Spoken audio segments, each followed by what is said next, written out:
हरे कृष्णा। जरा सोचिए, हमारा लाइफ में सबसे बड़ा दुश्मन कौन है? लोग, हालात या हमारा अपना डर? तो चलिए देखते हैं भगवान श्री कृष्ण ने क्या कहा है। वीतराग भया क्रोधा मन्मया मामोपाश्रिता बहवो ज्ञान तपसा पूता मद्भव मागता।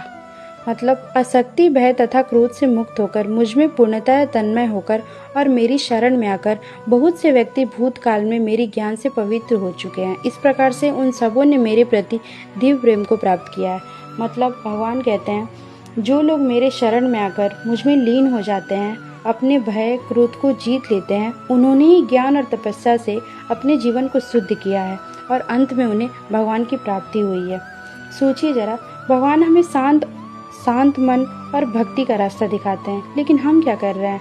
आज हम पैसे से, रिश्ते से, कई चीज़ों से इतने अटैच हो गए हैं कि हमें ये अंदर से डर हो गया है कि हमसे ये कहीं छूट ना जाए।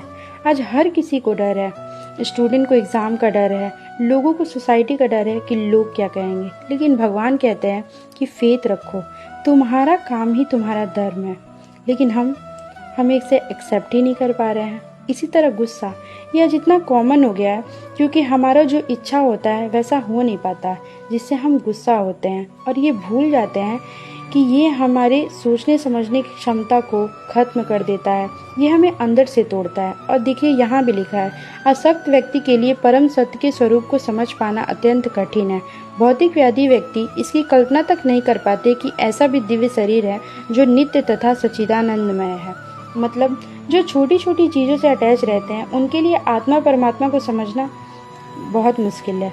ऐसे लोग सोच भी नहीं सकते कि डिवाइन शरीर भी होता है जो हमें भगवान से जोड़ता है। ये लोग इतने मटेरियलिस्टिक होते हैं कि हमेशा एंजाइटी और फियर से घिरे होते हैं।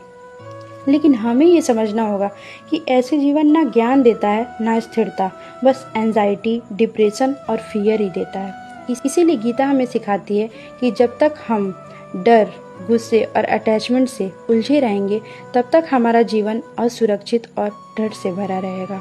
तो इसका सॉल्यूशन यही है कि हम गुस्से को कंट्रोल करें, चीज़ों से अटैचमेंट छोड़ के भगवान से खुद को जोड़ें, भगवान पर फेथ रखें, डर अपने आप खत्म हो जाएगा। तो अब आप मुझे कमेंट सेक्शन में बताइए कि आप अपने डर को कैसे फेस करते हैं। हरे कृष्णा।